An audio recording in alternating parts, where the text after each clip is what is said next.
Hello everyone! For today's video, ako ay lumabas para mag-video sa mga nagpipishing dito guys. So for today's guys, ang dami nagpipishing dito guys. Tsaka ang lawak-lawak dito guys. Ang sarap mag-jogging dito, mag-walking-walking, mag-exercise guys. Pwede rin mag-picnic dito sa labas. Pwede ka rin mag-ledong-ledong sa grasses guys.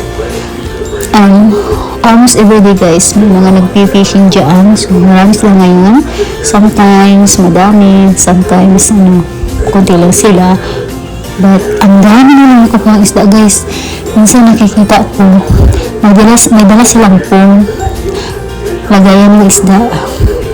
At syempre, yung camera natin, hindi lang din sila ang nandyan sa ating video. Of course, nandyan dyan ako. So, dahil high-tech yung ating camera, high po ng ating gamit. So, yung camera ko, katulad lang din ito sa TikTok na dual cam. So, nagagamit ko rin ito. So,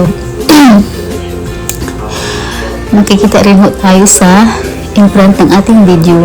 So, nakakatuwa kung tingnan sila na makakuha sila ng maraming isda. Kami po, tinamad po kami mag-fishing kasi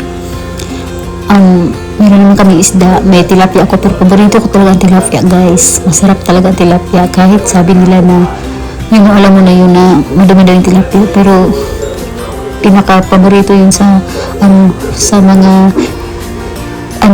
Pilipino, no? Yung tilapia, paborito namin yun. And then almost naman ang Pilipino din sa Philippines, mahilig sila kumain ng tilapia guys, pero dito sa isda dito sa ilog, hindi talaga ako mahilig. Hindi ako nanibago ako sa lasa, no? Mas gusto ko pa yung tilapia, mas gusto ko pa yung mga bangus, mas gusto ko pa yung mga Filipino fish. Hindi pa ako sanay kumain ng American fish na nanibago ako sa lasa. So, siyempre, andito ako, nakaupo lang din ako dito sa my chair. Kinukuha ko lang ng video at kasali rin ako. Nandyan rin yung kalamansi ko nasa bucket guys, sa balde. So that's it, bye, thank you.